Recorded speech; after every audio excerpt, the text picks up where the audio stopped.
eu tive muita sorte na minha vida e consegui enxergar as janelas de oportunidade que apareceram para mim, né?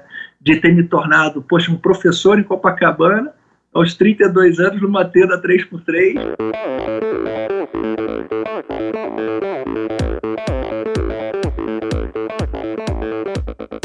Olá pessoal, aqui é o Bernardinho. Olá amigos, eu sou a Fernanda Maciel. Aqui quem fala é o Tony Canaã. Olá, eu sou Djan Madruga. Eu sou Ana Polegatti. E aí galera, aqui é o Thiago Vinhal. E esse é o Endorfina Podcast. Sou Michel Bogli e aqui no Endorfina Podcast você conhece as histórias e opiniões de triatletas, corredores, nadadores e ciclistas, profissionais e amadores.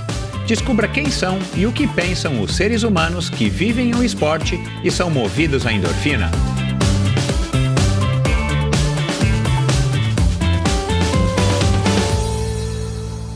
Olá, seja bem-vindo a mais um episódio do Endorfina Podcast. Esse e todos os episódios são editados pela produtora Pulsante. Seja muito bem-vindo, seja muito bem-vinda. É um prazer estar aqui novamente na sua companhia. Mais uma semana, mais um episódio. Aliás, uma semana não, né? Para quem está ligado aí no Endorfina, no domingo, para quem está ouvindo esse episódio agora na quinta-feira, no domingo passado, um episódio especialíssimo com o Rui Avancini, o pai do Henrique Avancini. Se você não ouviu, vai lá e dá uma escutada. E foi uma edição especial, né? Para quem acompanha o Endorfina há algum tempo já sabe, é só dar uma olhada aí no meu site.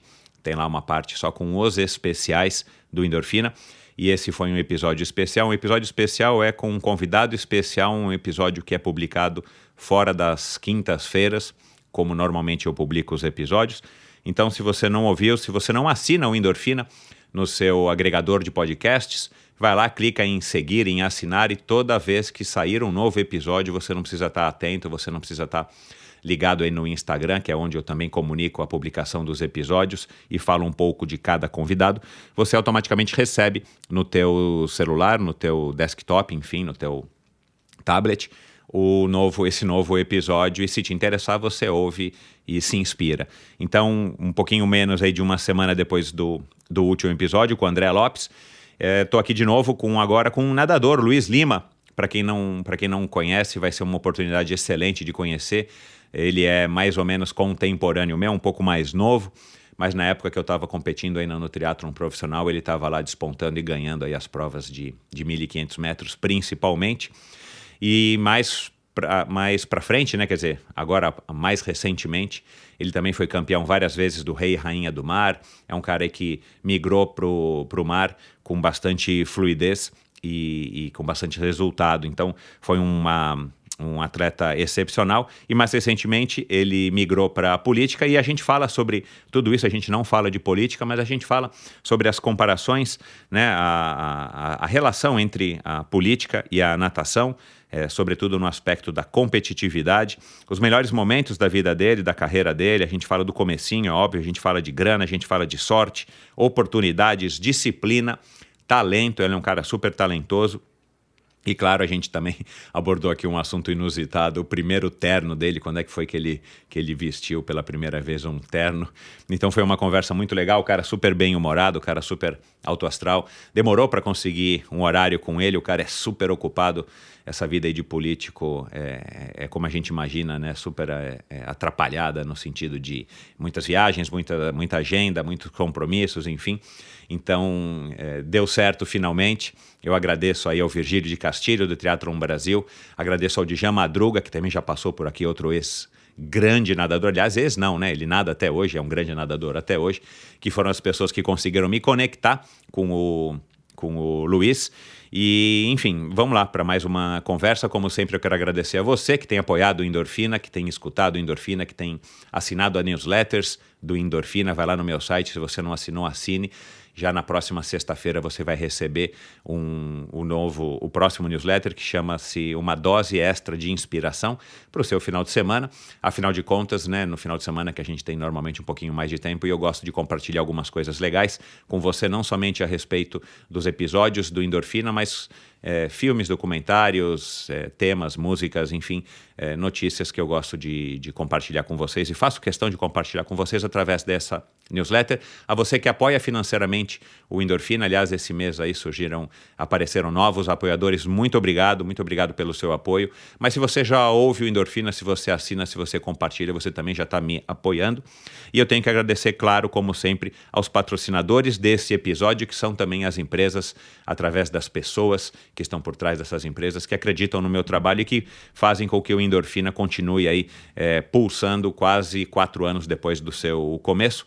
Para começar, eu quero agradecer a Seven Sherpas, né? Quem não conhece aí a Seven Sherpas vai conhecer agora um pouquinho ela. É uma empresa que tem como lema explorar o mundo praticando esportes. Aliás, eles estão no Brasil agora. Nessa semana, fazendo uma viagem lá pelo sul. Eles estão agora começando a fazer viagens também aqui no sul do Brasil. Vou colocar aqui um depoimento rapidinho aí de uma pessoa que vocês também já devem ter ouvido falar. E aí eu volto para falar um pouquinho da Seven Sherpas. A Seven Sherpas me levou para lugares inacreditáveis, sempre praticando os esportes que para mim é regra em qualquer viagem. Exploramos o que a Califórnia tem de mais maravilhoso: surf, canoagem no Pacífico, mountain bike, trekking nas montanhas. Descemos para o deserto de road bike numa estrada onde o visual parecia de cinema. Para mim não tem nada mais apaixonante que conhecer o mundo praticando esportes e ainda contar com o suporte de uma equipe como a Seven Sherpas, que tornou realmente minha experiência inesquecível. Olá, essa foi a Karina Oliani. Quem não conhece, dá um Google aí, uma grande aventureira de plantão, médica global, no sentido de ter aí vários documentários e participações no canal da Rede Globo. A Seven Sherpas é uma empresa com sede na Califórnia, especializada em experiências esportivas nos destinos mais top do mundo, com roteiros exclusivos e desenhados por experts em viagens e esportes. Além do calendário de viagens programadas, a Seven Sherpas tem como grande diferencial day rides em mais de 30 cidades pelo mundo, inclusive aqui no Brasil, e viagens customizadas para você, sua família ou grupo de amigos. Para saber mais, visite Seven Sherpas, Seven é 7, né?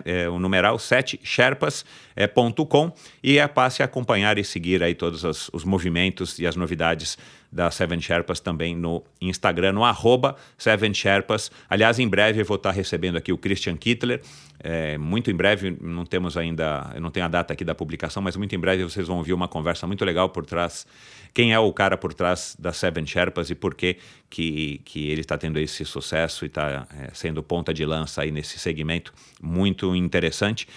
Tenho que agradecer também a Titanium Vida, Saúde e Previdência, já patrocinadora desse projeto desde o comecinho do ano. Com seus quase 20 anos de história, o comprometimento total com seus clientes e uma alta credibilidade, eles oferecem as melhores soluções em proteção e segurança que você encontra no mercado para você e seus familiares, com planos de seguro de vida, saúde e viagem. Credenciada nas melhores e mais renomadas seguradoras, a Titanium tem compromisso de intermediar e estreitar a relação entre a seguradora e você, o segurado, proporcionando e garantindo as condições ideais para que as expectativas e necessidades dos seus clientes sejam plenamente atendidas. A Titanium oferece serviços para o seu bem-estar, como o seguro de vida resgatável, que além de resguardar e proteger o futuro das pessoas que você ama, no caso de uma falta inesperada no curto prazo, dá a opção, desde que acordada em sua apólice, de resgatar os valores em seu seguro para utilizá-lo no que quiser ou precisar. Outro serviço importante é o Seguro Saúde, com cobertura mundial, que lhe confere o poder de livre escolha de médicos, clínicas e hospitais de sua confiança no momento em que precisar aqui no Brasil e em qualquer parte do mundo, com atendimento nos melhores hospitais e laboratórios. A Titanium também oferece a seus clientes completos planos de seguro de viagem para que seu roteiro, seja ele de turismo ou de negócios, esteja protegido contra todo tipo de necessidade de pequenos incidentes, como bagagens extraviadas ou cancelamento de voos, por exemplo, até a cobertura de despesas médico-hospitalares de todos os tipos. Eu digo para vocês, alguns dos convidados mais legais que já passaram pelo Endorfina utilizam os serviços da Titanium. Colocar a Titanium em seu futuro é uma escolha sensata. Aproveite os melhores momentos da sua vida com quem você ama, livre de preocupações com o amanhã. Siga e conheça mais sobre a Titanium através do seu perfil no Instagram em @titanium.consultoria. Titanium, com M no final, .consultoria. Não conte com a sorte, conte com a Titanium. E, para terminar, como sempre, esse episódio é um oferecimento da Bovem Energia, @Bovem_Energia, para você conhecer um pouquinho mais dessa comercializadora, gestora e geradora de energia. Assim como para os meus convidados, para a Bovem, energia é um assunto muito sério. É uma empresa sólida e confiável, com profissionais experientes e treinados para lhe oferecer agilidade no atendimento, robustez e competência na condução dos negócios. Saiba mais em bovem.com.br. De energia, a Bovem entende. E como sempre, o Endorfina apoia a iniciativa do Mosqueteiros do Esporte, um site de patrocínio coletivo de atletas. Incentive um jovem atleta profissional e receba descontos em diversas lojas e prestadores de serviço. Seja você também a diferença na carreira de um jovem talento. Siga Mosqueteiros do Esporte no Instagram, Mosqueteiros do Esporte no Facebook e acompanhe no site mosqueteirosdoesporte.com.br quem são as estrelas, quem são as pessoas que estão aí despontando no esporte nacional, especificamente no triatlo e no judô. E se você achar que vale a pena, vai lá, dá um empurrãozinho, dá um incentivo. Aliás, muito em breve também eu vou estar recebendo aqui uma atleta aí de primeira grandeza que está lá na plataforma do Mosqueteiros do Esporte, então continue ligado aí você também. E vamos lá agora para mais uma conversa interessantíssima com um cara aí que é, enfim, vocês vão ouvir aqui, o cara é gente boníssima demais, e um carioca da gema e um nadador aí de primeira grandeza. Afinal de contas, quem é que não gosta de uma boa história, não é? Diga, Luiz, seja muito bem-vindo, finalmente. Ô, Michel, finalmente, né? Hoje quase não deu, né? O probleminha no áudio, a gente lutava, um não escutava o outro, aí eu não escutava você. Cara, mas graças a Deus, hoje 31 de janeiro de 2021, a gente está aqui conversando. Um prazer estar conversando com você, Michel. Cara, o prazer é meu e aquilo que eu estava falando para você agora, né? Assim, eu não sou um cara mais tecnológico, eu curto dentro de uma limitação bem limitada. Mas, cara, aí eu fico...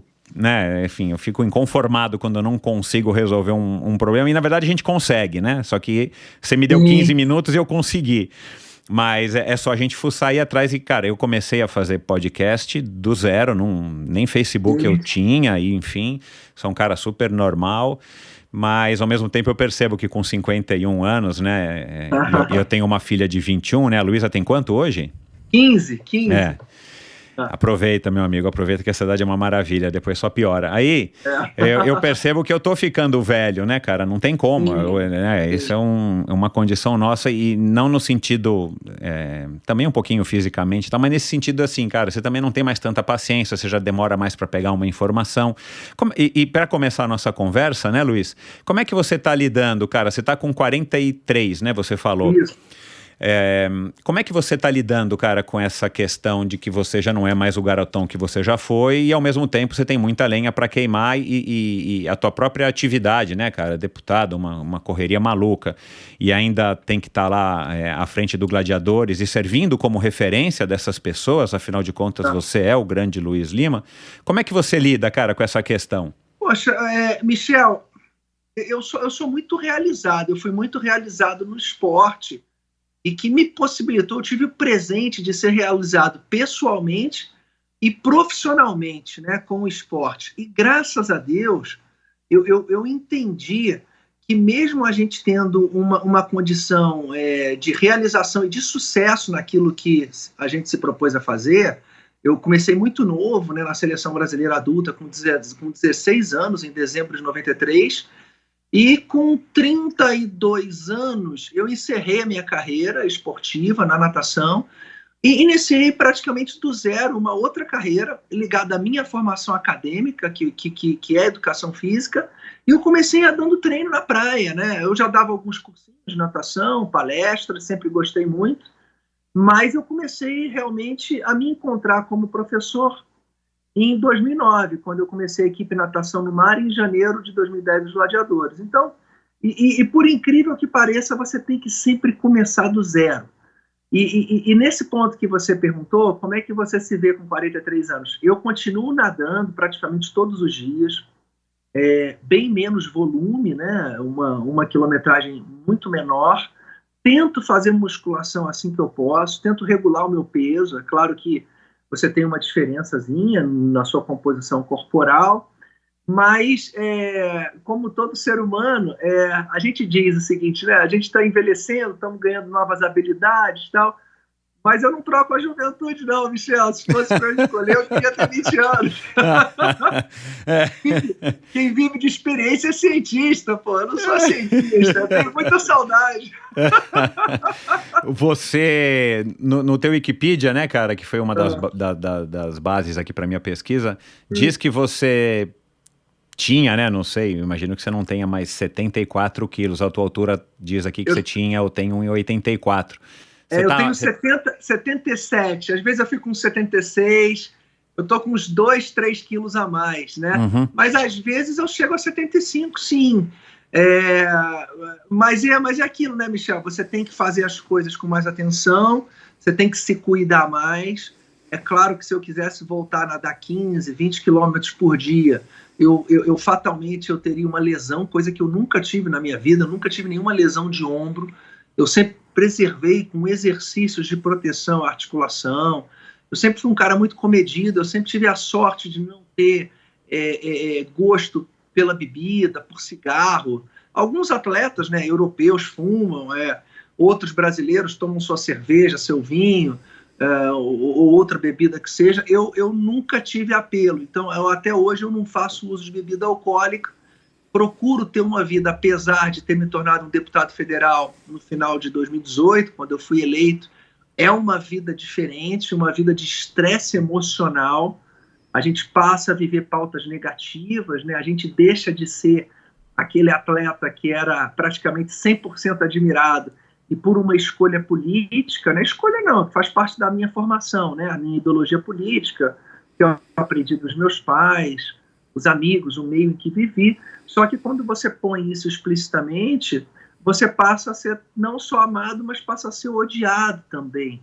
Então, a minha evolução hoje como ser humano, e de ter equilíbrio também emocional, eu diria que juntando a minha experiência de atleta, de disciplina, de coragem, e de aceitando crítica dos outros e até certas maldades que costumam a fazer no meio político, né, que não é um jogo leal, é completamente desleal, é como se fosse uma travessia no mar de Copacabana e a cotovelada e o chute é permitido. Assim é a política. Já que você tocou nesse assunto, eu ia querer saber disso de você mais para o final, mas... claro, né, guardadas as devidas diferenças, né, na nossa vida, na sua vida, é mais fácil, na tua opinião, você tá treinando 15, 20 quilômetros por dia para uma prova importante, que seja um campeonato mundial, né, nos 800 ou nos 1500, e que era a tua prova, que foi a prova que te consagrou, ou você está aí em Brasília disputando, enfim, né, tendo que gastar o seu gogó e fazer articulações e tal. O que é mais desgastante? Eu diria que se eu tivesse 20 anos hoje, Michel, a política seria mais desgastante para mim, porque de repente eu não teria a visão e o equilíbrio que eu tenho hoje de aceitar que eu tenho que me tornar um político no sentido bom de falar. Sim, De não dominar apenas a área esportiva, a área da saúde, da educação, como professor, mas também entender que eu tenho que me tornar um político e adquirir novas habilidades. Então eu diria que para o Luiz Lima de 20 anos seria mais difícil a política, e para o Luiz Lima de 43 seria hoje mais difícil treinar 20 quilômetros para competir. Então eu diria que hoje com 43 a política é mais fácil para mim, porque eu tive a oportunidade de vivenciar o esporte, ainda mais um esporte individual como a natação e provas de fundo, né, que você tem que ser muito disciplinado, onde o preparo físico ele sobrepõe a habilidade, então a dedicação ela sobrepõe a habilidade, a disciplina, e eu trouxe comigo essa coisa da competição, né? Trouxe ensinamentos maravilhosos, trouxe alegrias e tristezas da minha vida como atleta, e eu pude, de 2016 para cá, quando eu me tornei secretário nacional de esporte, após o impeachment da Dilma, aprender um pouco de política na prática, rapidamente, a conviver com pessoas completamente diferentes de mim, não só na formação cultural, na formação ideológica política, na formação de vida, diferentes cantos do nosso país, mas também em pessoas que querem algo da política diferente. Então, eu diria que hoje, para mim, Michel, seria mais fácil a política com 43 do que voltar a treinar 20 quilômetros por dia. Você começou já a tua carreira, né? Aí acho que você já deve ter contado isso N vezes. Você começou nadando desde pequenininho, né? Aos 4 anos você foi para um colégio, eu pesquisei aqui, chamado Afonsinho, onde você começou a nadar. Depois foi para o Grajaú Tênis Clube. Lá você conheceu o Luiz Rafael, que eu entendo que... Exatamente. Quer dizer, depois do Grajaú você foi para o América Futebol Clube, né? E lá você conheceu o Luiz Rafael, que eu entendi que é uma figura aí importantíssima na tua carreira. Desde essa época, aí depois você foi para o Fluminense, né, que eu imagino que você já estava numa natação já mais competitiva, você já tinha o Luiz Rafael já percebeu que você era um cara que já era mais voltado para o meio fundo, para o fundo, ou foi uma coisa que à medida que você foi, né, ganhando mais musculatura literalmente, à medida que você foi se desenvolvendo como um garoto, você foi migrando para essa prova? Não, o Luiz Rafael, ele começou a me treinar, eu tinha 5 para 6 anos de idade, no América Futebol Clube. Ele era um jovem de 20 anos, ainda estava cursando Educação Física na UFRJ, e eu só fui a retornar a treinar com o Luiz Rafael, eu treinei com ele com 6, 7 anos, e depois eu só fui treinar com ele quando eu tinha 14 anos. Ele passou foi para o tempo, Fluminense, aí eu fui para o Tijuca Tênis Clube. Depois eu fui para o Fluminense treinar com o Luiz Ricardo. Eu fui para treinar com o Luiz Rafael subiu de categoria, se eu não me engano foi para o infantil, foi para o infantil B, eu cheguei no Fluminense no infantil A, treinei com o Luiz Ricardo. Acabou que eu fiquei treinando 4 anos com o Luiz Ricardo, que o Luiz Rafael foi subindo de categoria, e eu só fui encontrar com o Luiz no juvenil, no juvenil 2º ano, quando eu tinha 14 para 15 anos. Tá. Mas a descoberta que o Luiz Ricardo e o Luiz Rafael, que trabalhavam praticamente juntos no Fluminense, foi com 12 para 13 anos. Com 12 anos já estava assim, bem nítido que eu nadava melhor a prova de 200 livre. Porque no infantil A tinha prova de até 200 livre. Não ia tão... E eu no infantil A, para você ter uma ideia, Michel, eu tenho de cabeça aqui, ano de 88, né? Eu com 11 anos em dezembro, eu bati o recorde do estado do Rio de Janeiro com 2 minutos e 14 segundos no livre. Eu tinha 11, com recém-completados 11 anos. Então eu fiz 2 e 14, o recorde era 2 e 15.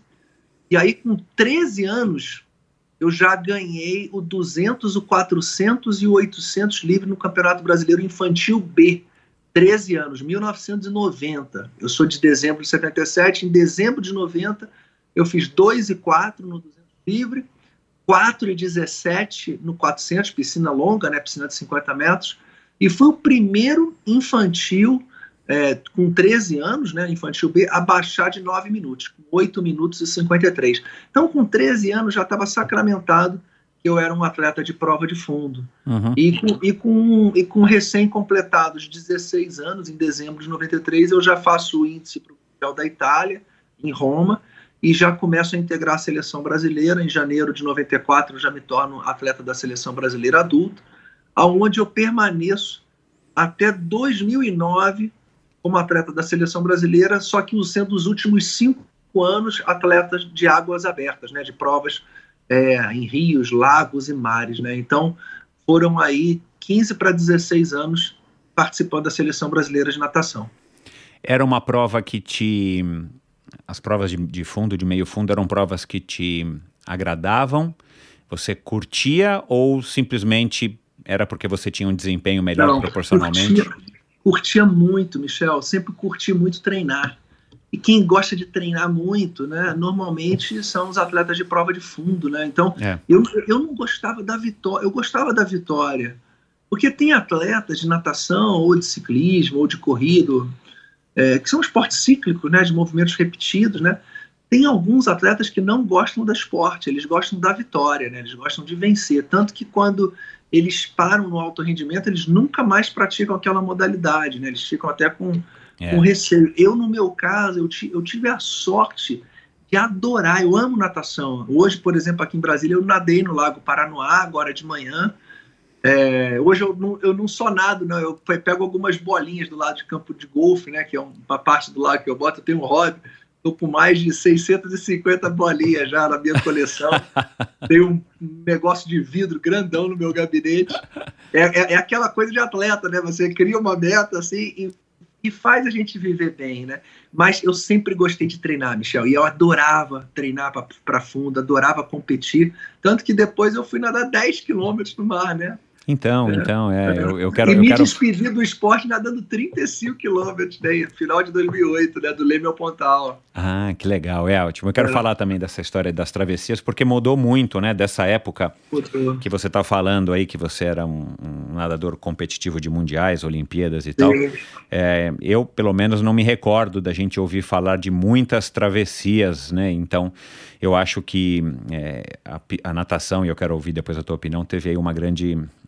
não uma sobrevida, mas digo assim, teve um outro grande boom para a população de uma maneira geral com as travessias. Mas me diz uma coisa, dessa tua época aí, né, que você começou a citar aqui agora, você participou dos Jogos de Roma, em 94 você chegou a ficar em 12º lugar nos 1.500 metros, você nadou também 400, né, que pelo que eu peguei aqui você ficou em 21º, depois você foi no Mundial de Piscina Curta no Rio de Janeiro, Jogos Pan-Americanos, você obteve medalha de prata nos 400 e nos 1.500, né?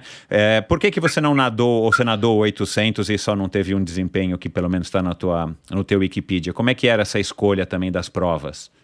O 800, Michel, esse período do Mundial de 94, aí os Mundiais de Piscina Curta, 95, no Rio eu fui quarto no 1.500, o 800 não tinha, né? O 800 não tinha no Mundial nesses anos, não tinha Pan-Americano, não tinha Sul-Americano.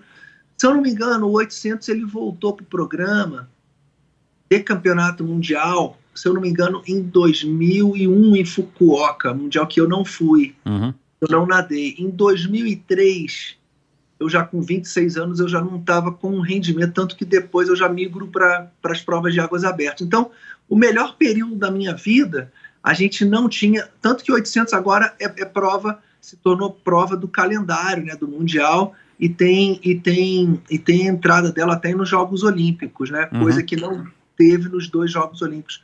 Se eu não me engano, o 800 ele voltou a ter em 2016 no Rio de Janeiro, mas em Mundial começou um pouquinho antes. Então, no Pan-Americano não tem até hoje. Ah, entendi. Aí você teve nos Jogos de Verão de 96, que foram em Atlanta, né, nos Estados Unidos, e foi 11º lugar nos 1.500, né? Você foi 10º no revezamento 4x200 e ainda nadou os 400 livre. Foi esse o momento, talvez, mais importante da tua carreira? Eu diria que o momento mais importante da minha carreira, Michel, claro que foram as 2 participações dos Jogos Olímpicos, tanto 96 como 2000, mas eu acredito que foi a vitória no Pan-Americano de 99, quando eu fui medalha de ouro no 400, com o índice olímpico também. O Brasil sempre adotou para a natação o índice para 2 inscrições, então é o índice mais forte. Mas eu tive um momento bem bacana também no Mundial da Austrália de 98, Mundial de Piscina Longa Olímpica, onde eu fui 6º no 1.500. Foi a minha melhor colocação em campeonatos mundiais de piscina olímpica, né, em piscina longa, onde os países vão com as suas principais equipes. Então essa 6ª colocação ela foi muito bacana. Atlanta, eu com 18 anos eu esperava um resultado melhor. Eu estava credenciado para ser finalista, mas não repeti o meu tempo. Se eu tivesse repetido o meu tempo, até o campeão olímpico não estaria na final, que foi o Kieran Perkins, que se classificou com o 8º tempo. Então, mas eu diria que o momento principal foi em 99, o Winnipeg, com meus pais na arquibancada, eu sendo campeão pan-americano, medalha de ouro. Eu tive também campeão mundial universitário em 97, bicampeão mundial universitário da Universidade, também foi um momento bacana. E outros momentos bacanas, como a Travessia do Esporte, que era televisionada pela Rede Globo, né, no Esporte Espetacular. Eu venci 5 vezes em Copacabana, provas às vezes com água muito gelada. 4.000 homens largando ao mesmo tempo, um tiro que é bem bacana também, bem divertido. Assim. Mas você só foi nadar o Fortes em 2002? Em 2002, eu ainda estava nadando em piscina, tanto que eu fui para o Pan-Americano de 2003, mas não nadei bem o Pan-Americano de 2003. Tive o azar de 2 meses antes da competição, de ter uma hérnia umbilical e incisional, em decorrência de operação de apendicite que eu fiz e voltei logo a treinar e deu uma hérnia, eu tive que fazer uma cirurgia antes do PAN, foi legal, mas a Travessia dos Fortes começou em 2002, eu nadei meio assim de surpresa, nunca tinha nadado uma travessia com nível de competitividade com atletas de seleção brasileira, como Guilherme Bier, como Carlos Pavão, Marcelo Romanelli, Fábio Lima, e eu venci a prova. E aí foi que acendeu aí o gostinho pela natação em águas abertas, e acabou que em 2006, de fato, eu começo a integrar a seleção brasileira de natação de águas abertas e vou até 2009. Mas a Travessia dos Fortes eu venci 2002, 3, 4, 5 e 6. Eu fui pentacampeão dessa travessia. E um ano atrás do outro, né, cara? Com certeza uma prova que você se adaptou bem. Bem, eram 3 quilômetros entre 3 quilômetros e 300 metros, uns 3 quilômetros e 300, o meu recorde foi 35 minutos, e muito bacana, essa travessia de Copacabana, é legal você fazer uma prova televisionada, onde você consegue levar para todo o Brasil o ambiente de uma prova de travessia, de natação, e com muita gente largando junto, entendeu? Que prova de águas abertas é muito bacana, porque tem muitas variáveis, né? Então você tem que olhar bem, você tem que enxergar além dos seus adversários. O percurso ele é muito mais importante, a direção é mais importante do que a velocidade. Você tem que saber olhar em todas as direções. Tem a questão do estilo, né?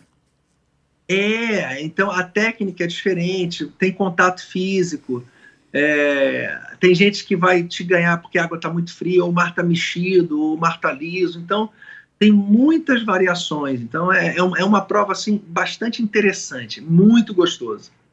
Durante a tua carreira de piscina, até você começar a experimentar aí a natação de águas abertas, você tinha o hábito de nadar no mar, Luiz? Você praticava alguma outra modalidade, tipo surf, que te exigia, né, que te proporcionava um contato com o mar um pouco mais intenso? Não, eu aqui no Rio, eu tô em Brasília, mas eu tenho 43 anos no Rio de Janeiro, eu só morei fora do Rio, esse períodozinho agora aqui da minha vida, que eu tô em Brasília toda semana, mas eu passei alguns 8 meses na Austrália, quando eu tinha 18 anos, então eu vivi no Rio de Janeiro, vivi frequentando praia, pegava um pouquinho de onda, mas como eu fui sempre aficionado pela natação, desde criança, eu sempre procurei evitar de praticar outras modalidades de forma séria, né? Eu só praticava como lazer, de vez em quando, até com medo de não me lesionar, né? Então, desde pequeno, poxa, eu evitava de jogar futebol para não torcer meu pé por causa da competição, mas eu tinha experiência de mar porque pegava jacaré, nadava no mar, mas nunca treinei natação no mar. Eu só fui treinar natação no mar, de fato, depois que eu comecei a fazer essas provas de Copacabana, a Travessia dos Fortes, e que eu comecei a ter sucesso. Entendi.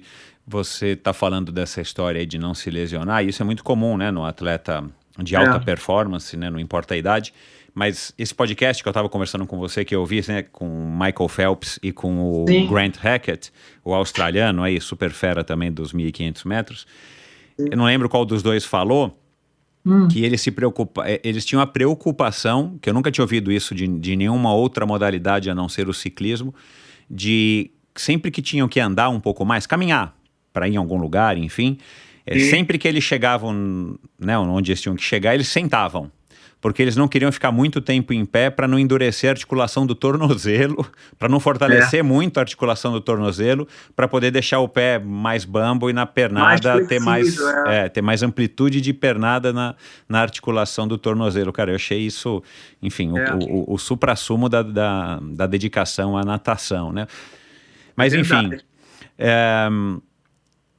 Travessia dos Fortes para você foi um marco por conta da televisão, e você já estava enfim, já estava meio que percebendo, né, que pela tua idade, pelo teu desempenho, a piscina já não te traria talvez mais tantas oportunidades? Foi mais ou menos isso? Mais ou menos isso, sim, Michel, porque a natação em piscina, o seu maior adversário é sempre o tempo, né? Então, você tem a real noção se você está pior ou melhor, se você está se recuperando de forma mais rápida ou mais lenta de um treino para o outro. Então, é muito desgastante. Por exemplo, você está fazendo uma série, vou citar um exemplo aqui, 12 de 200 a cada 2,20 em piscina curta de 25, e você está acostumado a manter uma média aí de 2,2 a 2,4, por exemplo, né? Vamos um exemplo. E aí você começa a 3 semanas depois a fazer 2,5, 2,6, e você não começa a ter a falta de capacidade de repetir isso, e aquilo vai te causando um estresse emocional, porque você vê realmente que você está tendo dificuldade de continuar com aquela média que você fazia quando você fez a sua melhor marca. Então fica ali todo dia, fica claro que você vai ter dificuldade de você fazer aquele tempo novamente. E isso vai te estressando. E no mar, você não tem o tempo no mar, não existe um recorde mundial de 10 quilômetros, né? O seu adversário, o seu tempo é o seu adversário que está do lado e você quer ganhar dele. E isso é mais motivante. Então, o mar, além de ser uma prova, uma distância muito maior, de 10 quilômetros, né, de 5, 10 ou 25, que tem no Campeonato Mundial, e na Olimpíada tem somente os 10, ele passa a ser, mesmo com uma distância maior, passa a ser uma prova, uma modalidade menos desgastante psicologicamente do que as provas em piscina. Então, a minha migração para o mar, ela foi justamente, primeiro que eu fiquei encantado, assim, eu comecei a ter um rendimento muito bom no mar, também fui atleta de seleção brasileira, com participação em Sul-Americano, com participação em Pan-Americano da modalidade, em Campeonato Mundial, e a Travessia dos Fortes, eu na época que a prova passava na televisão, no Esporte Espetacular, eu tive mais destaque como esportista em relação às pessoas, do modo geral, pela Travessia dos Fortes do que pelo atleta olímpico que eu fui, porque passava na televisão. É óbvio. Você, durante a tua carreira, surgiu alguma possibilidade de você, algum convite ou possibilidade de você morar fora? Como muitos nadadores a gente sabe que fizeram ou temporadas ou foram estudar fora, né, nadar por universidades para ter realmente melhores condições e melhorar o seu desempenho? Tive vários convites, Michel. Eu fui morar na Austrália após os Jogos de Atlanta, por conta própria, né, com a ajuda dos meus pais, mas só fui para treinar. Eu tinha começado a faculdade de Direito em 95, com 17 anos, mesmo ano que eu fui campeão pan-americano, só que eu fiz apenas dois períodos, nunca mais regressei, já era um atleta de seleção, começando a ganhar patrocínio, e o tempo e as viagens tomavam muito tempo aí da minha vida, e recebi muitos convites para me tornar um atleta universitário nos Estados Unidos, eu diria que umas 4 ou 5 universidades. Não aceitei porque estava realmente profissionalmente na época, aí, com 18, 19 anos, bem sucedido, mas eu diria, Michel, porque eu tive muita sorte na minha vida e consegui enxergar as janelas de oportunidade que apareceram para mim, né? De ter me tornado, um professor em Copacabana, aos 32 anos, numa tenda 3x3, e ter me enxergado que o meu vínculo com a profissão de educação física era muito mais ligado à motivação e animação. Por exemplo, eu gostaria muito de ser um animador de festas, ter casa de festas, ainda não tive, mas gosto de animar, gosto de motivar, gosto de escrever textos, gosto de fazer vídeos engraçados. Então acabou que eu comecei a ter, em pouco tempo, o mesmo sucesso profissional que eu tinha como atleta, eu comecei a ter como professor animador da praia, de me fantasiar de Superman, de Robin, de Batman, de fantasiar de Sininho, e acabou que eu comecei, de repente, eu já estava com mais de 200 atletas, oferecendo bolsa, no Natação no Mar, pessoas, senhores e velhinhos, crianças, pessoas que sabem nadar e não sabem. Formei o grupo dos gladiadores, que foi tricampeão da Copa Brasil Master de águas abertas. Comecei a ter uma relevância em Copacabana, porque Copacabana é o lugar mais democrático do Brasil, disparado, onde tem favelado, onde tem cara do asfalto, branco, preto, diversas religiões. E ali, sem querer, eu me descobri profissionalmente e, poxa, é um sucesso até hoje, é muito legal. Hoje tem até canoa havaiana, tem muita gente. E só atraí coisas boas. Aí comecei a fazer o evento Rei e Rainha do Mar com Pedro Monteiro, para a Rede Globo também, um evento que passou na televisão muitos anos. A Rede Globo pediu que a minha despedida do Leme ao Pontal, os 35 quilômetros, foi televisionado. Foi uma outra ideia que eu tive muito bacana, que minha mãe se chama Vitória Régia, a banda do Tim Maia, Vitória Régia, do Leme ao Pontal, e aí surgiu o Treino na Praia, que foi o patrocinador desse evento, a minha despedida, que me estimulou a ter um projeto social, e aí eu me descobri na praia. Aí depois me tornei político. Cara, talvez, se eu tivesse ido para os Estados Unidos, eu poderia até estar bem sucedido, como muitos atletas estão. Então, a gente tem 2 perfis de atletas hoje no Brasil, Michel. Tem aqueles atletas que eram da seleção, alguns, e não foram para os Estados Unidos e ficaram aqui. E tem aqueles atletas medianos de quase seleção, que foram estudar nos Estados Unidos e hoje estão muito bem. Ficaram nos Estados Unidos ou tiveram uma formação universitária e, na média. Ficaram melhores do que aqueles que ficaram no Brasil. Só que no meu caso, Deus foi tão generoso comigo que se eu tivesse ido para os Estados Unidos, de repente eu não tivesse tido esse presente de ser um autônomo, nunca tive uma carteira assinada, gosto do risco, gosto de saber quanto eu vou ganhar. Agora, como deputado, eu sei quanto eu ganho no final do mês, porque eu virei um servidor público, né? Maior responsabilidade. E eu que muitas vezes fui muito crítico de alguns funcionários públicos, né, de se acomodarem. Então, mas no meu caso, como deputado federal, se eu me acomodar, eu não volto. Então, é um pouquinho diferente também. Conta pra gente aqui um segredo, já que não tem ninguém ouvindo. O teu primeiro terno, então, você comprou em 2015, 2016, por aí, Cara, antes de... Eu comprei um terno quando eu me tornei secretário nacional de esporte. Mas só que quando eu comecei a trabalhar aqui em Brasília, após o impeachment da presidente Dilma, eu não usava terno no Ministério do Esporte.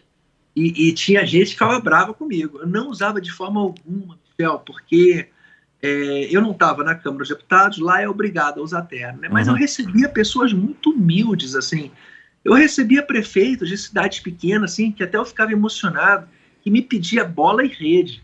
Então, e através dessa minha postura no Ministério, de combate à corrupção, de tomada de conta especial, de briga com o COB, na época lá do NUSMA que teve, eu pedindo, poxa, que o atleta participasse, eu só fiquei 12 meses, né? Então, eu tive alguns atritos que eu pedi demissão, só que eu fui visto por algumas pessoas do Ministério da Defesa, que mais tarde seria pessoas que estariam coordenando a campanha do Bolsonaro, e me convidaram para me tornar um deputado federal. Eu aceitei o convite, e aí a minha campanha no Rio foi como se fosse uma travessia, Michel.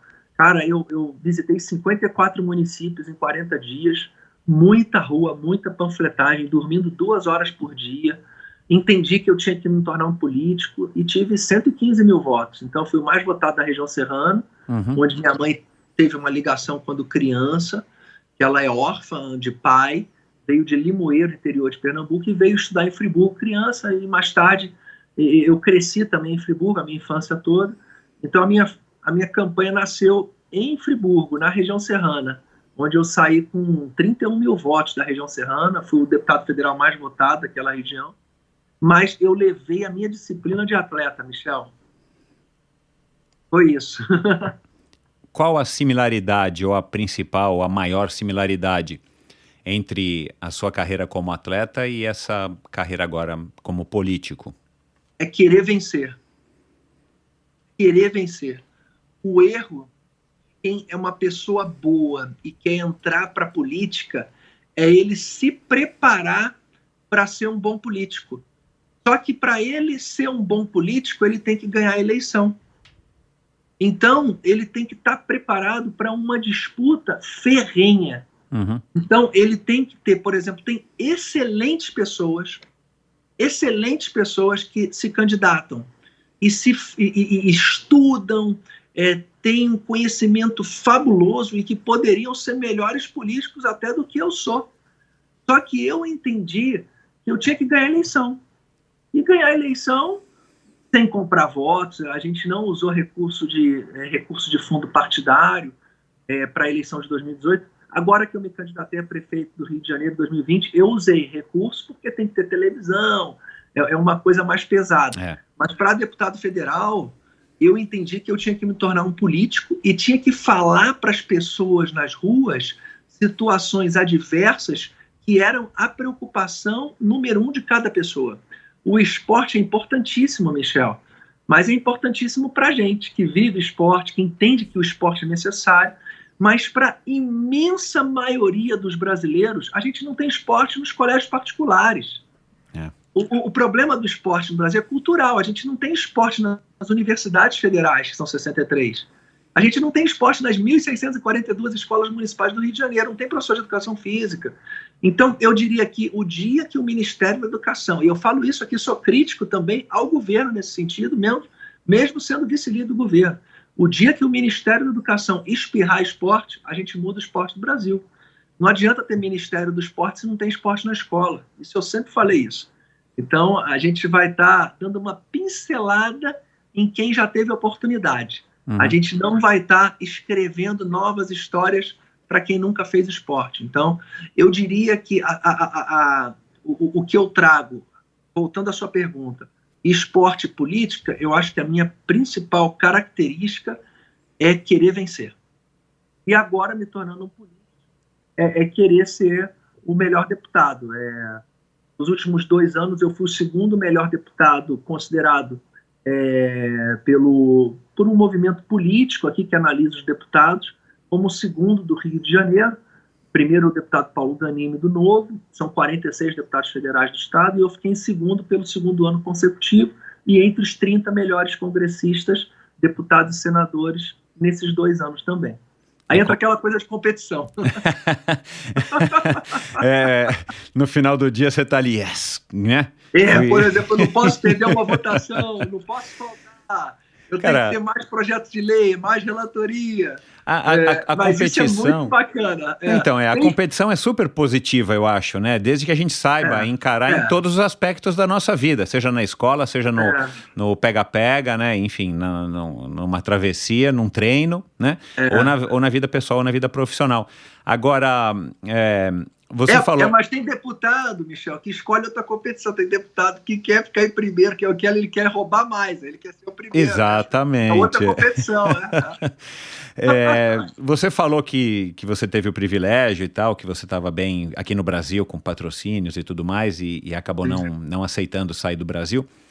A natação te deu uma boa grana na época, né? Para quem tá, enfim, que ainda está começando a vida e tal. Foi um esporte que nesse quesito também te atendeu, e quanto isso era importante naquela época e determinante também para você seguir uma idade já mais, enfim, né? Numa idade que você pode estar estudando e fazendo já um início numa carreira profissional ou outra. Quanto que pesava esse fato de você ter ou não uma condição financeira razoável dentro de um esporte que não é um esporte, né, como futebol, como outros esportes grandes do Brasil? Foi uma época boa que peguei, assim, eu tive a oportunidade de ter bastante patrocinadora, eu tive muitos patrocinadores a partir dos 16 anos. Eu diria que eu tive um sucesso, assim, em relação a retorno de patrocínio, entre os 18, 19 anos até mais ou menos os meus 23 anos, então foram 4, 5 anos assim com um retorno muito bom. Depois eu ainda conseguia ganhar um dinheirinho, mas nada comparado com essa época, o que me fez ter a possibilidade de conseguir comprar uma casa, de conseguir ter um certo conforto. Eu sempre fui muito controlado, então até hoje eu sou muito grato a esse período que eu vivi do esporte, né? E que me faz ter um conforto até hoje, mas quando eu retornei para a universidade, aí eu me formo em Educação Física, eu inicio a faculdade de Educação Física no ano de 2002, 24 para 25 anos, foi um ano que eu perdi todos os meus patrocinadores. Então, eu passei de ganhar muito bem para ganhar 0. E aí eu comecei a estudar Educação Física, me formo em educação física, não larguei o esporte, mesmo ganhando menos, comecei a fazer Águas Abertas. E em 2009, quando eu encerro a carreira esportiva, eu começo a trabalhar. E a maioria dos atletas, Michel, tem muita dificuldade de querer recomeçar uma nova carreira e recomeçar do início, né? Por ele ter tido muito sucesso no futebol, no basquete, na natação, no vôlei, não quer dizer que ele vai ter que começar uma carreira de técnico, uma carreira de empresário, de fisioterapeuta, seja o que for. No auge, como ele terminou a carreira dele de esportista. Esse é o maior erro. Então, eu comecei dando treino na praia para pouquíssimos alunos, né? O projeto Natação no Mar começou em abril de 2009, patrocinador, eu ganhava muito pouquinho, tinha os professores que, com o recurso que eu captei através de um patrocinador, possibilitava eu pagar mais 4 pessoas para me ajudarem, a gente tinha 150, 180 alunos, totalmente gratuito, e ganhava muito pouco. E aí surgiu a oportunidade de, quase um ano depois, eu formar uma equipe, segunda, quarta e sábado, natação no mar era terça e quinta, e eu dava o treino e essas pessoas começavam a me pagar. Comecei com 3, 4 atletas, no final desse primeiro mês já estava com 30, até chegando a 100 atletas. Então, eu entendi e eu tive a calma e a humildade de começar do zero. Outra coisa, é claro que utilizando a minha vida e a minha carreira esportiva de nadador como um cartão de visitas, né? Isso é bacana. Mas não é normal. Muitos atletas, Michel, ganhavam muito bem e que hoje estão passando por dificuldades. Justamente porque não se prepararam, né? E não tiveram também essa calma para fazer essa transição da melhor maneira possível. Quem é que te orientou nessa questão da transição? Quem é que te colocava no lugar e falava, ou com quem que você conversava, né? Tipo, putz, e agora? O que eu vou fazer? Né? Enfim, né? Já não vou mais nadar profissionalmente, ou daqui a pouco eu vou ter que parar de nadar profissionalmente, os resultados não estão vindo. A natação de águas abertas também, né? Vai ter um teto aí para você. Como é que foi essa questão? Como é que você trabalhou? Ou foi tudo muito fluido, muito natural? Não, foi tudo muito natural, Michel. Foi tudo muito natural, porque eu comecei a dar treino no mar, porque eu fui convidado em 2006, a ser padrinho de um projeto chamado Natação no Mar em Rio das Ostras. Uhum. E uma professora começou a dar treino no mar, uma praia muito calminha, e eu fui ser padrinho desse projeto, já era atleta de natação de águas abertas, fui dar palestra, e eu fiquei encantado, assim, porque na minha cabeça as pessoas aprendiam a nadar na piscina e não no mar. E quando eu tive a oportunidade de encerrar aquela travessia do Leme ao Pontal em dezembro de 2008, e essa foi uma sacada muito boa minha, eu queria me despedir do esporte fazendo algo que ninguém fez, que é a travessia do Leme ao Pontal. Né, a música do Tim Maia, do Leme ao Pontal, não tem nada igual, não há nada igual, e foi televisionada pela Globo. Eu conversei com o Pedro Monteiro, que nunca tinha feito um evento para televisão, a Globo adorou a ideia de transmitir o final, contando toda a história da madrugada, tal. Então eu tinha que chegar entre 10 e meio-dia e 15, consegui chegar às 10 e meia da manhã, com 8 horas e 25 de prova, e eu queria fazer algo emblemático, eu não sabia o que eu ia fazer da minha vida depois daquele evento. E o patrocinador desse evento perguntou se eu queria montar um projeto esportivo. E aí me veio o Natação no Mar de Rio das Ostras. E aí eu trouxe a professora Isabel para Copacabana para ela montar o projeto comigo. Ela estruturou o projeto, eu comecei a dar treino, e aí eu comecei a enxergar que o Luiz Lima, apesar de ter sido um cara competitivo a vida inteira, competição, a minha formação profissional era muito mais lúdica e fazer as pessoas felizes, as pessoas darem risada na praia, do que propriamente fazer o alto rendimento. E aí eu me descobri. Então foi uma coisa abrindo porta para outra, aí depois veio o evento Rei e Rainha do Mar. Então, na minha vida, Michel, eu não estava planejando praticamente nada, mas eu sempre estava de portas abertas para entender o meu novo caminho. Então, e assim foi na política também. Porra, eu nunca sonhei em ser deputado federal. Tem muita gente aí que sonha a vida inteira em ser deputado federal e não consegue, que que tem investimento alto, é inacreditável. Eu me torno o primeiro professor de educação física, né, de licenciatura plena, a me tornar deputado federal. Me tornei antes secretário nacional também, o primeiro professor de educação física. Então foram muitas coincidências assim na minha vida. Aí só coincidência atrás de coincidência e boas coincidências. Esse projeto Natação no Mar, você então tinha aproximadamente o quê? 30 anos? O projeto Natação no Mar, quando eu iniciei, foi início de 2009, eu tinha 31. 31. 31 é uma fase também talvez você teve essa coincidência, essa sorte, porque é uma fase exatamente onde você precisa, né, dar uma olhada na sua vida, fazer uma avaliação do que passou e pensar aí nos próximos 20 anos, a gente não tem essa noção, mas olhando para trás, né, do que você vai fazer, porque também você não está muito velho, mas você também não é mais novo, né? Então talvez tenha sido um momento, enfim, apropriado para você também dar esse espaço, onde a gente tem ainda bastante energia, ânimo e ao mesmo tempo a responsabilidade para poder pensar num futuro. E aí a Luísa já tinha nascido, né? Então você ainda tinha esse pezinho a mais aí no ombro, essa responsa, né? E a Luísa já tinha nascido, eu casei, né? Eu namoro desde muito novo a Milene, né? Desde os 19 anos, então são 23 anos. A Luísa nasceu em 2005, então fruto de uma união de 2 atletas, né? Então o ambiente sempre foi um ambiente esportivo, né? Também o que me favoreceu muito. Mas, Michel, foram assim coincidências atrás de coincidências, porque as coincidências, eu acredito, eu vejo as situações de alguns atletas, né? Então, eu vou te contar uma passagem. Por exemplo, eu estava em Copacabana, isso eu diria que há uns 7 anos atrás, mais ou menos, e um técnico da Seleção Brasileira de Natação, 2, né, que passaram aí durante a vida, ele encontrou comigo em Copacabana, e eu estava andando ali perto da Nossa Senhora, Avenida da Nossa Senhora, e ele perguntou: Luiz, você está aqui em Copacabana, o que você está fazendo? Eu falei: cara, eu tenho uma assessoria esportiva, tenho uma tenda ali no posto 6, 3x3, eu dou treino de natação.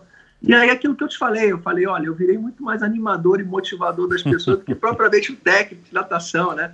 O treino no mar, ele tem que ser sempre variado, ele tem que ser engraçado, para dar assiduidade às pessoas, as pessoas irem, as pessoas virarem, fidelizar, e as pessoas, pela assiduidade, elas melhoram a sua aptidão física, é natural. E esse senhor, ele já tinha uns 40 e poucos anos, quase 50, eu tinha 30 e pouco. Ele vira para mim e fala: eu não estudei 5 anos, eu não fiz uma faculdade para me tornar animador e motivador. Então, o brasileiro, nesse sentido, né, isso eu vejo muito o americano fazendo, principalmente o americano gosta de vitória, né, gosta de vencer. Não importa o quanto ele está ganhando, se ele for jardineiro e ele ganha bem, ele vai ser jardineiro com orgulho, né?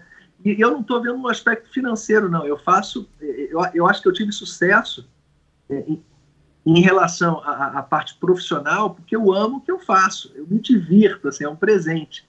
Mas as pessoas são muito pouco flexíveis. Esse que é o problema. As pessoas não sabem fazer coisas diferentes. Elas pensam que foram feitas para fazer apenas uma coisa, né? Eu lembro também, quando eu me candidatei a deputado federal, estava na mesma Copacabana, na areia, um senhor virou para mim e falou: Luiz Lima, você é candidato a deputado federal? Eu tenho certeza. Porra, você tem dinheiro para investir na sua campanha? Eu falei: não. Só que eu enxerguei ali que a minha condição futura política estava bem adequado naquilo que eu estava apresentando e o grupo que me convidou me apresentando, que eu me identifiquei.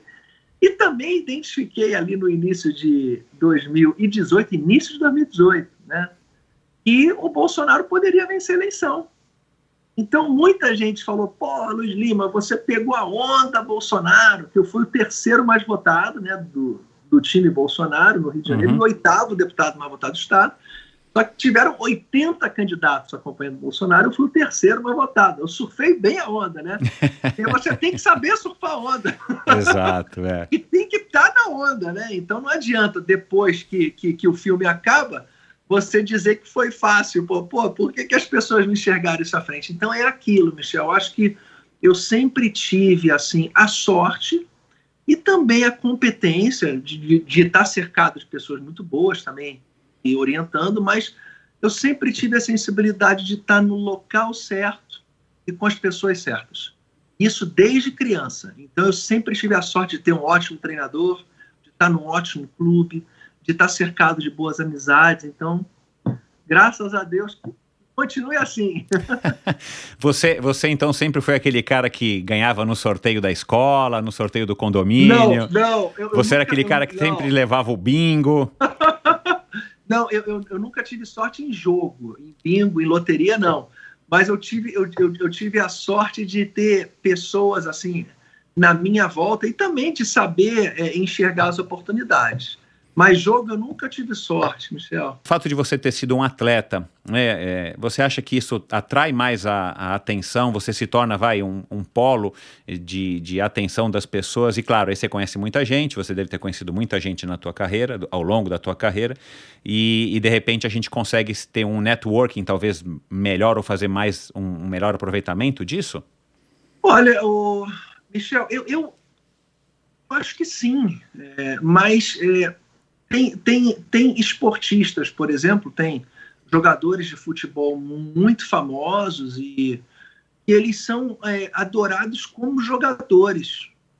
E as pessoas até têm muitos seguidores, Instagram e tal, mas a curiosidade das pessoas é pelo personagem e não pela pessoa. E quando você elege e quando você escolhe alguém para você depositar o seu voto, seja de esquerda, de direita, de centro, a pessoa está votando na pessoa. Uhum. Então, por exemplo, às vezes você vê um esportista, até um medalhista olímpico de outra modalidade, eu não vou citar aqui, que se candidataram e eles não tiveram votos. Primeiro, porque eles acreditam que pela fama que eles têm, eles vão ter voto. Uhum. E não é verdade. Aí esquecem de fazer rua, de fazer eventos políticos, reuniões, esquecem de ter a humildade de conversar com as pessoas na rua, olhar olho no olho, porque as pessoas votam mais na pessoa, né? Então, do que no ídolo, né? Porque tem muitos ídolos que as pessoas não querem como namorado da sua filha, por exemplo, né? Então, dificilmente ele vai votar nessa pessoa. Mas eu acredito que você ser um esportista com uma história bacana, da qual você é admirado dentro do seu meio, ajuda sim. Eu não tenho dúvida disso. Mas é uma disputa diferente. Não é igual. Você era reconhecido dentro das piscinas por qual qualidade? Eu acho que a disciplina. Eu acho que porque o meu biotipo era de um atleta de fundo, mas eu nunca tive muita força, eu sempre tive uma deficiência de força. Nunca fui um cara extraordinariamente técnico, não. Assim, eu nadava o crawl razoavelmente, né? Assim, tecnicamente. E os outros estilos eu nadava bem borboleta, mas não era aquele o Michael Phelps, que domina o borboleta, o costa, o peito e o crawl. Não dominava também provas de 50 e 100 livre, nadava muito aquém do que eu nadava provas de 400, 800, 1500. Então, era um cara muito disciplinado, com muita facilidade de ganho aeróbico e pouco ganho anaeróbico. Então, eu fazia da minha parte aeróbico o meu grande trunfo. Facilidade de manter média do início ao fim, era um reloginho assim. Conseguia mentalizar tempo no treino e fazer esse tempo sem olhar no relógio, com muita facilidade. E sempre foi um cara, assim, falando em termos de comportamento e relacionamento, um cara muito tolerante, assim. Sempre me preocupei com aquelas pessoas que não nadavam bem e que eram excluídas no clube, até mesmo pelo treinador. Então isso gerou um pouco de atrito meu, até às vezes com parte técnica do clube. Então eu sempre enxerguei assim que nem sempre o campeão é o campeão. Então tinha atletas que nadavam mal e adoravam a natação, e hoje não deu outra, são pessoas super bem-sucedidas, assim, e que poderiam virar excelentes treinadores de natação. Então, eu sempre fui uma pessoa muito tolerante, e isso me ajudou, inclusive me ajuda hoje na política, né? Embora esteja representando um segmento político que pode ser odiado por uma parte da população, mas eu sempre tive uma facilidade de me comunicar com pessoas que pensam diferente de mim e lembrando a natação aqueles atletas que não tinham sucesso. E essa disciplina você acha que é uma coisa nata? Você herdou isso da tua mãe? A disciplina, para mim, é um talento. Então, quando você fala, pô, o cara tem um talento para cabecear, para chutar, para fazer gol, ou tem um talento ali, um velocista que não precisa treinar muito e ele é campeão, eu diria que a disciplina é um talento. A gente consegue enxergar em crianças de 6, 7, 8 anos, crianças que têm facilidade de terem disciplina. Então, essas pessoas já dá para você ali, com quase 100% de acerto, dizer que ela vai ser um bom funcionário, que ela vai ser um bom chefe. Então, a gente, no esporte individual, a gente consegue identificar. É batata, Michel. É muito difícil você dizer que uma criança de 8 anos vai ser um atleta olímpico ou campeão, mas você já consegue identificar se ela vai ser disciplinada ou não. A Luísa é? A Luísa é disciplinada, bastante disciplinada, e ela tem uma coisa parecida comigo, assim, ela é um pouco ansiosa e quer vencer. Então, ela se cobra muito, também me cobrava muito, mas no caso dela, por ter o pai e a mãe, ex-nadadores e ex-nadador de seleção, dentro dela fica uma cobrança maior. E eu ainda fui botar o nome dela de Luísa, né? Então... Você é um pai disciplinador? Eu sou disciplinador e às vezes eu acabo atrapalhando, porque como a gente viveu certas emoções, eu tenho que tomar muito cuidado para não antecipar as emoções que eu tive numa faixa posterior do que ela se encontra agora. Exato. Aí é uma merda. Porra, então acaba. É melhor, às vezes, você não ir no treino, não assistir, porque, às vezes, você acaba atrapalhando, porque tem descobertas que a própria pessoa tem que vivenciar sozinha. Não adianta. Uhum. E às vezes eu atrapalho um pouquinho, eu reconheço. A gente tem que passar por certas experiências para que a gente possa exatamente cumprir essa etapa e partir para a próxima, né? E às vezes a gente tem essa ansiedade de querer evitar que os nossos filhos passem por algumas coisas, porque a gente já tem essa vivência, mas eu acho que isso realmente, via de regra, acho que é um caminho errado. Eu não sei o que os psicólogos ou como é que os psicólogos aconselham. Agora, você sente que ela vai longe que eu digo assim, ela vai seguir uma carreira de nadadora e vai, enfim, né, seguir a carreira dos pais, ou você acha ou você não consegue dizer isso ainda? Não, eu consigo dizer que ela tem habilidade e facilidade, né? Agora, eu não consigo dizer se ela vai ter a mesma sorte que eu tive de estar no momento certo, na hora certa, com o treinador certo. A cabeça dela tem que estar, assim, ela tem que estar motivada e feliz o tempo todo naquilo que ela está. Isso eu não tenho controle. Exato. Mas pelos tempos que ela faz, pelo biotipo que ela tem, pela técnica que ela tem, eu diria que tem muita chance. Não pode ter lesão, não pode se lesionar seriamente. A articulação do ombro tem que estar perfeitinha. É uma série de coincidências, Michel. É muita. Namorado, às vezes tem que ter um bom namorado para ajudar, ou então não ter no período agora, mais importante. Então, é uma soma de coincidências. Se você pudesse, né, escolher uma prova para você nadar novamente, de todas as milhares de provas que você nadou, você consegue dizer qual que seria que você gostaria de talvez reviver aquele momento, aquela emoção, ou pela fase da tua vida naquele momento? Eu acho que eu gostaria de voltar a nadar uma prova que eu perdi de bobeira.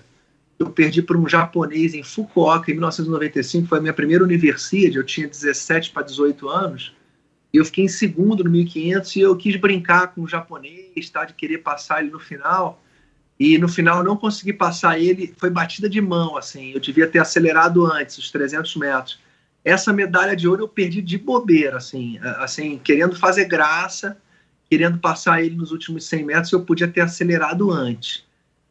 Mas em termos assim, de alegria, a vitória do Pan-Americano foi muito legal, mas as provas de Copacabana, Travessia do Esporte, mesmo sendo um torneio internacional, sendo um torneio assim com presença praticamente de brasileiros, né? Muito legal, porque a natação em águas abertas, ela te dá a oportunidade de competir com pessoas que jamais estariam competindo com você na piscina, porque só tem 8 vagas, né? só tem 8 raias. E quando você larga da areia com 4.000 homens, são pessoas, é o gordinho, é o magrinho, o deficiente físico participando com você. Então, é o senhor de 80 anos que está nadando a prova, é o jovem de 14 anos. Então, se torna uma coisa mágica, assim. Bem bacana. Eu gostaria de disputar a Travessia dos Fortes. Se fosse para escolher, eu acho que voltar a ter 27 anos, 26 anos e estar disputando a Travessia dos Fortes. Muito bacana. Você acompanhou, claro, né, toda essa evolução, o crescimento dessas travessias, o Rei e Rainha do Mar, como você falou, tem 14 bis, tem aqui em São Paulo, no Litoral Norte, a Fuga das Ilhas, que é uma prova que cresceu bastante e tal.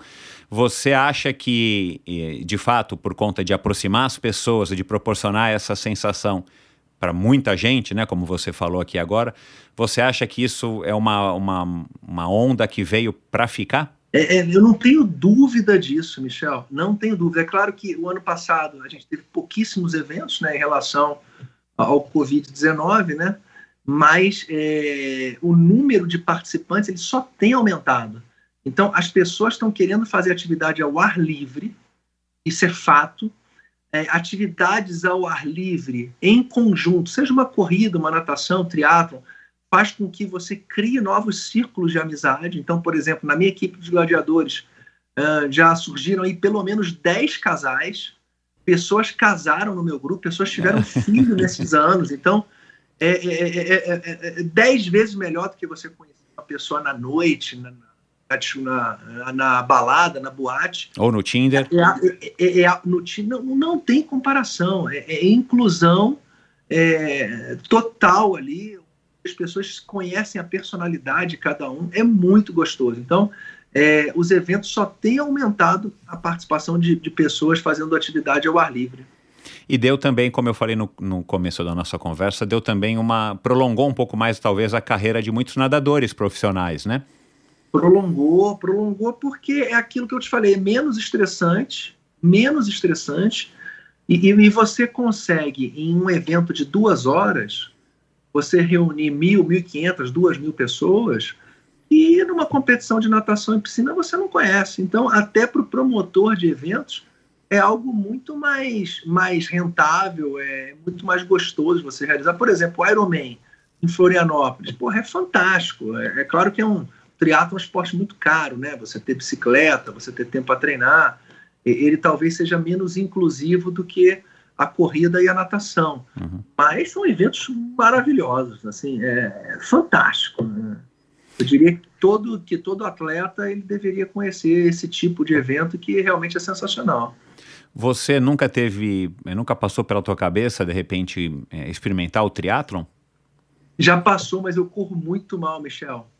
Eu pedalo bem, mas como eu tenho hiperextensão de joelho, né, o que facilita para a pernada de crawl, né, que você aumenta a amplitude da pernada, e é aquilo, durante a minha vida toda, a minha melhor fase atlética, eu nunca corri muito. Aqui é o Graham Hackett e o Michael Phelps estavam falando, realmente, se você pegar um corredor e mandar ele bater perna de crawl, é terrível.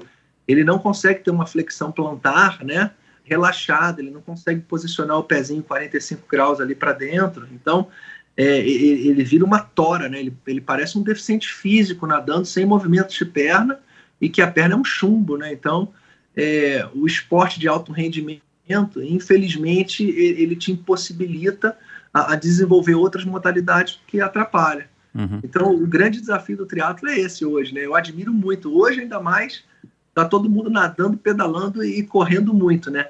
Mas é claro que se eu hoje fosse ingressar no triatlo, eu teria muita dificuldade na corrida e a minha natação ia piorar bastante.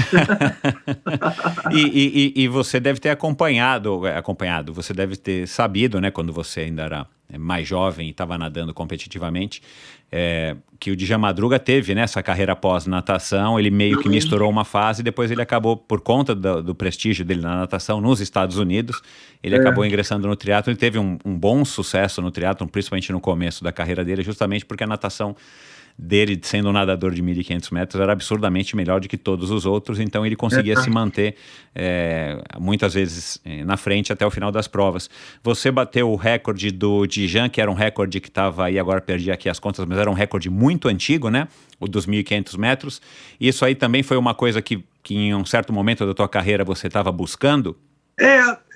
Isso foi em 95, em março de 95. O Dijan estava com recorde desde as Olimpíadas de 76 em Montreal, então durou 19 anos, né? Eu tinha 17 anos na época, foi o Pan-Americano de Mar del Plata, tinha 15 minutos e 33 e melhorei o meu tempo para 15 minutos e 19, né, em piscina olímpica, né? Bati o recorde dele, era 15,19 alto, eu fiz 15,19 baixo. Depois eu faria em 98, quando eu fui sexto do mundo, 15,17, melhoraria também um pouco mais, e bati o recorde dos 400 metros dele também, se eu não me engano, no ano de 97, na Universidade da Itália. Depois bati de novo em 98, no Mundial da Austrália.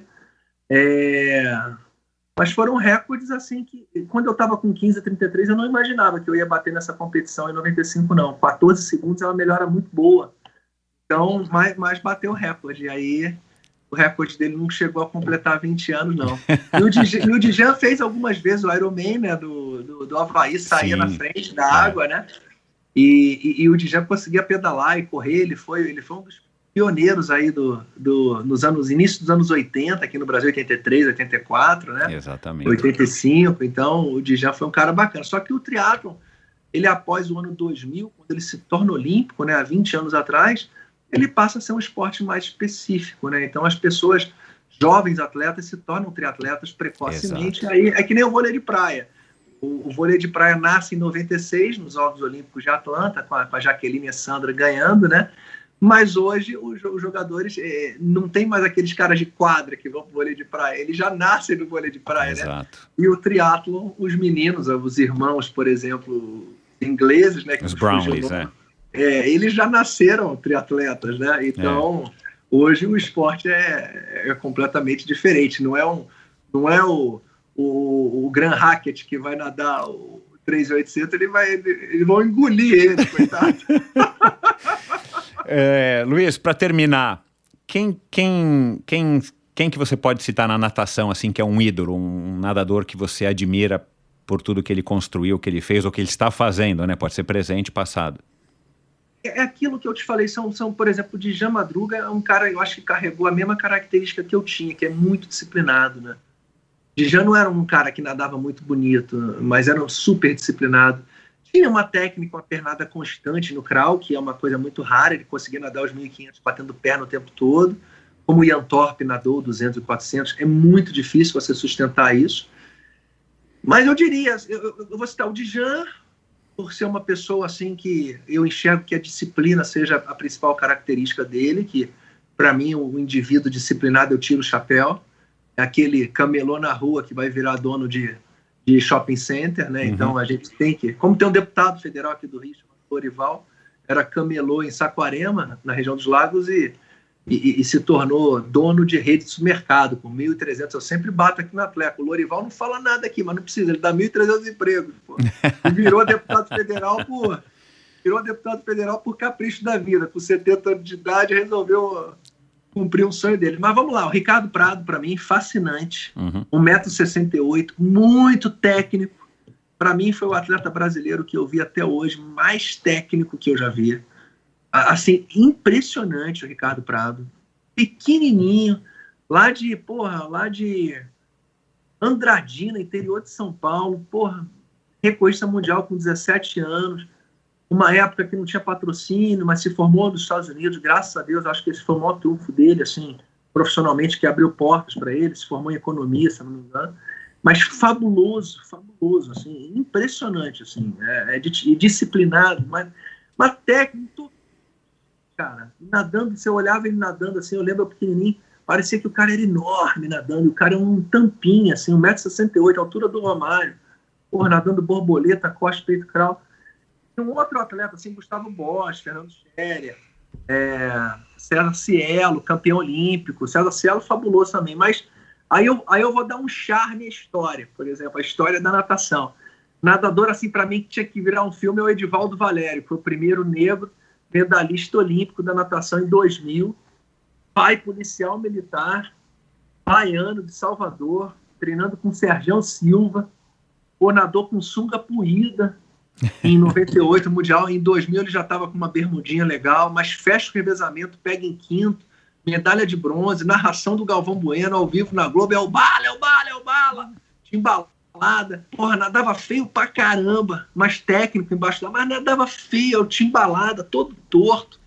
O técnico dele, o Sérgio Silva, baiano, assim, que foi atleta também, é a medalha mais improvável, assim, que a gente... E o cara é negão, estreia na Olimpíada, primeiro negro a nadar os Jogos Olímpicos pelo Brasil e não satisfeito ainda ganha medalha. Então, pra mim, do caramba, o cara...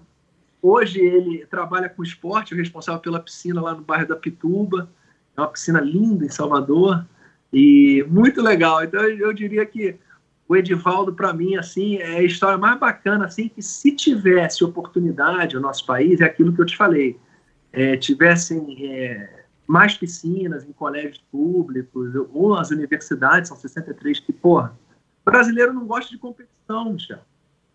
Professor de educação física de escola não gosta de competição, gosta de brincadeirinha. Uhum. É aquela coisa, não, vai excluir, tu vai excluir o cara que tem dom, A competição é saudável, Não exclua quem tem talento,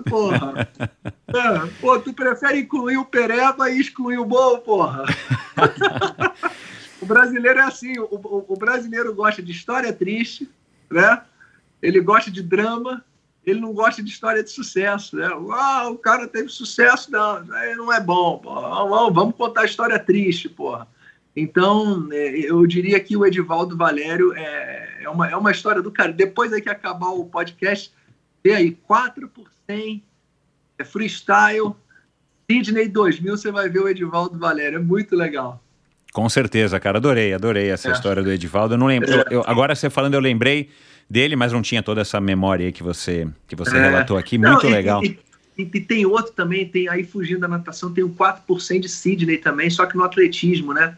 Que é o prata, com Claudinei Quirino, André Domingos, Vicente Lenilson e o quarto eu esqueci o nome, mas também é muito bacana, que é prata, atrás só dos Estados Unidos, muito legal também. Muito. Os esportes individuais, Michel, por exemplo, você pega eventos aí individuais, natação, ele pode não ser um bom entretenimento para você assistir, mas para quem pratica, cara, não se compara, bicho.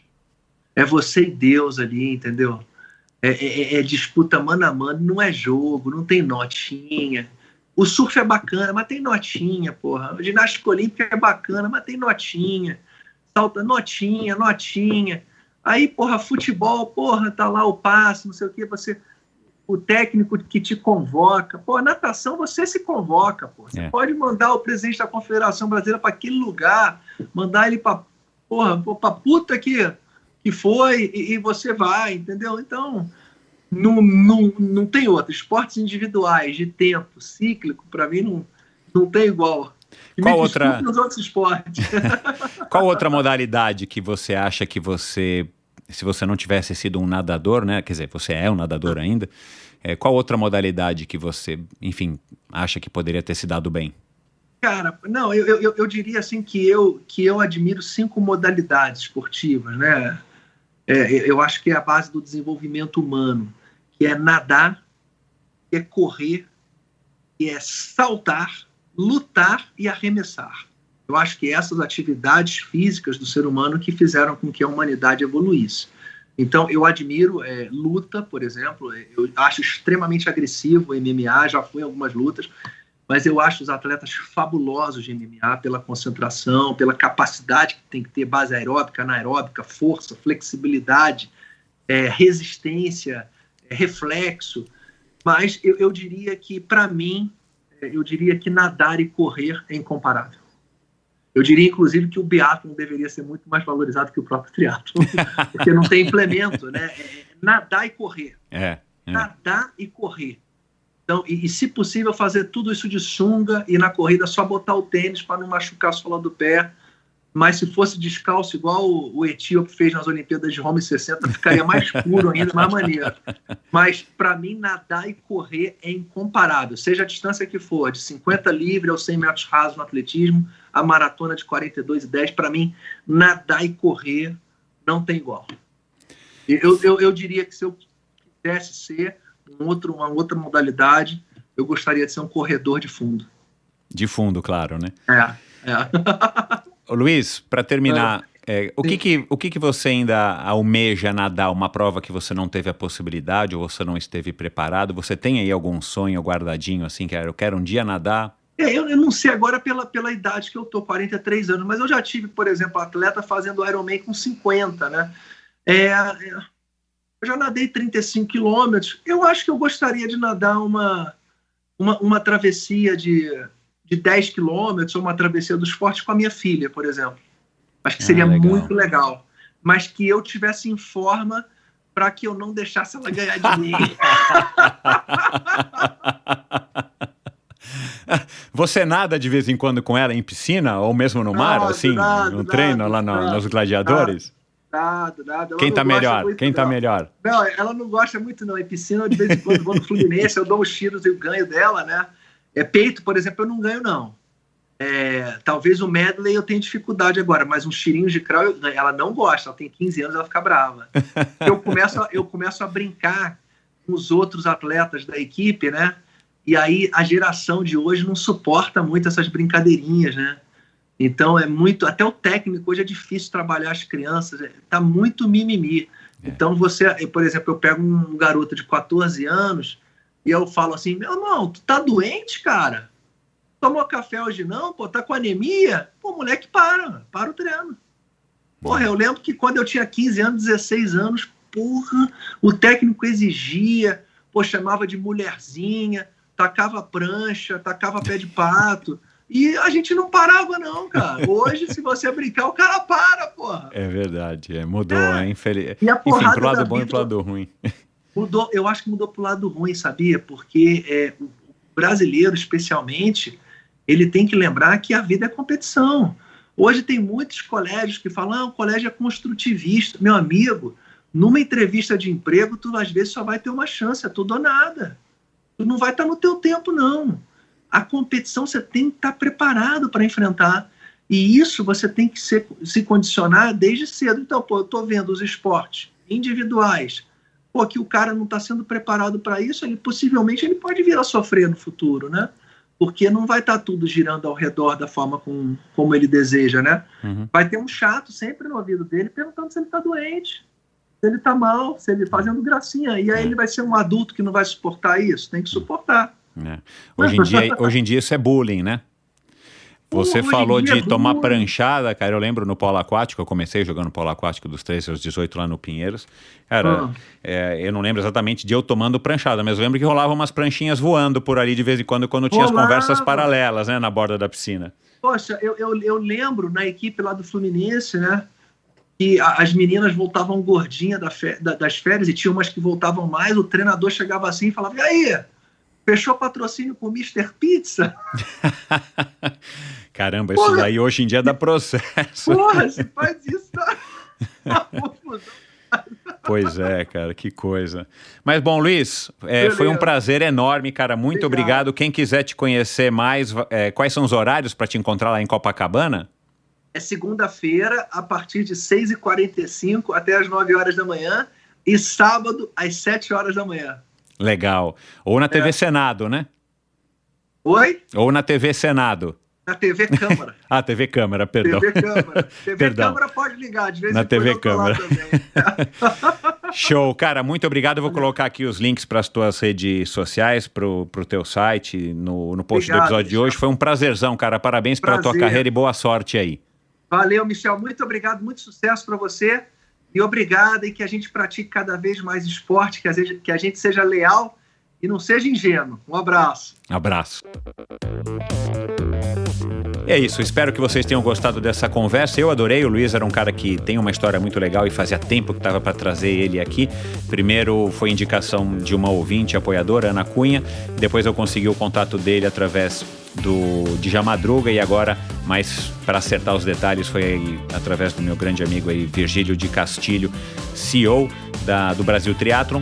Então, muito obrigado a vocês pela indicação, pela colaboração, a vocês três. O Djalma Madruga, que já passou por aqui, e se você curte natação, ouça, porque já passaram por aqui pessoas do calibre da Poliana Kimoto, da Bettina Lorscheiter, do Samir Barel, o Djalma Madruga, já falei, Edmundo Foschini, Ana Mesquita, a Mariana Chevalier, Mariana Vai à Mancha, a brasileira mais nova a ter atravessado o Canal da Mancha, isso no ano de 2020, em meio à pandemia. Foi uma história muito legal. E aguardem, porque em breve mais histórias aí com nadadores, com pessoas da natação e que tem histórias para contar, histórias maravilhosas para contar, inspiradoras da natação aí de resistência. Tem muita gente que me pede para gravar com o Gustavo Borges, com o César Cielo. Quem sabe um dia, e eu acho que esse dia não está muito distante, mas por enquanto eu estou focando nos esportes de endurance para ter aí pelo menos uma coesão nesse trabalho que eu venho realizando aí já faz quase 4 anos. Então essa é a minha pegada por enquanto. Quem sabe em breve eu vou estar ampliando os horizontes para outras modalidades e, por que não, claro, também a natação de piscina, a natação de provas curtas e rápidas e explosivas. Eu sei que essas pessoas também têm histórias muito interessantes para contar. Dê um alô pro Luiz, com certeza ele vai ficar contente. Ele deve demorar para responder, porque afinal de contas o cara, né, vive num furacão aí, de um turbilhão, e nessa ponte aérea aí, Brasília-Rio de Janeiro.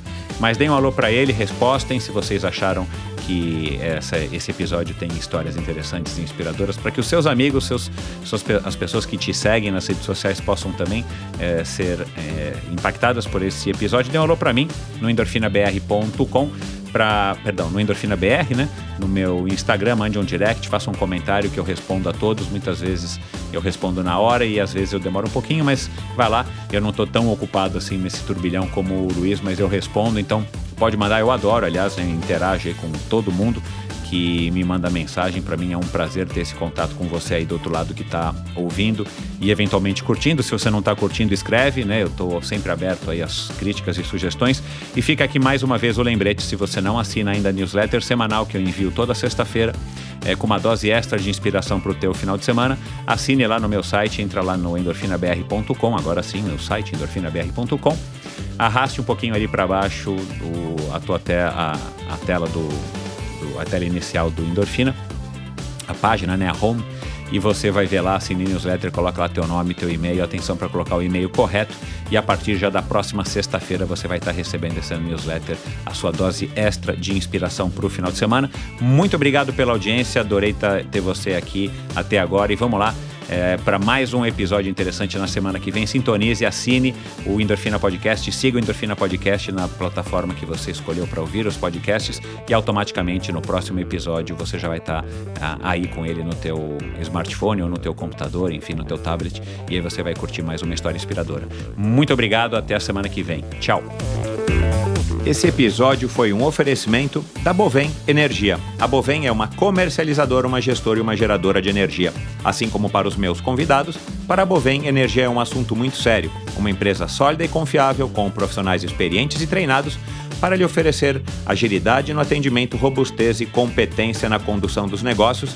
Saiba mais em bovem.com.br. De energia, a Bovem entende. Esse episódio também foi um oferecimento da Titanium. Titanium Vida, Saúde e Previdência. Com seus quase 20 anos de história, comprometimento total com seus clientes e uma alta credibilidade, ela oferece as melhores soluções em proteção e segurança que você encontra no mercado para você e seus familiares, com planos de seguro de vida, saúde e viagem. Conheça mais sobre a Titanium através do perfil deles no Instagram, @titanium.consultoria. Colocar a Titanium em seu futuro é uma escolha sensata. Aproveite os melhores momentos da vida com quem você ama, livre de preocupações com o amanhã. Não conte com a sorte, conte com a Titanium. @titanium.consultoria é o perfil deles no Instagram. E também quero agradecer a Seven Sherpas. Seven Sherpas tem como lema explorar o mundo praticando esportes. Seven Sherpas é uma empresa com sede na Califórnia, criada e conduzida por brasileiros, o Christian Kittler, e especializada em experiências esportivas nos destinos mais top do mundo, com roteiros exclusivos desenhados por experts em viagens e esportes. Além do calendário de viagens programadas, a Seven Sherpas tem como grande diferencial day rides em mais de 30 cidades pelo mundo e viagens customizadas para você, sua família ou grupo de amigos. Para saber mais, visite sevensherpas.com e siga @7sherpas no Instagram. O Endorfina apoia a iniciativa do Mosqueteiros do Esporte, um site de patrocínio coletivos de atletas. Incentive um jovem atleta profissional e receba descontos em diversas lojas e prestadores de serviço. Seja você também a diferença na carreira de um jovem talento. Siga Mosqueteiros do Esporte no Instagram, Mosqueteiros do Esporte no Facebook e mosqueteirosdoesporte.com.br é o local onde você vai conhecer todos os detalhes do projeto e vai ver aí qual é o plantel de atletas que está lá aguardando o seu apoio. Esse e todos os episódios do Endorfina Podcast são editados pela produtora Pulsante. Obrigado por ouvir esse episódio do Endorfina. Acesse o endorfinabr.com, vá no post do episódio de hoje para conhecer um pouco mais sobre o meu convidado e alguns assuntos abordados em nossa conversa. Lá você ainda encontra todos os episódios do Endorfina. Siga o Endorfina BR no Instagram e confira imagens inéditas e inusitadas dos meus convidados. Participe enviando comentários e sugestões. Se você curtiu, colabore assinando o Endorfina no seu agregador de podcasts preferido e compartilhando com os seus amigos.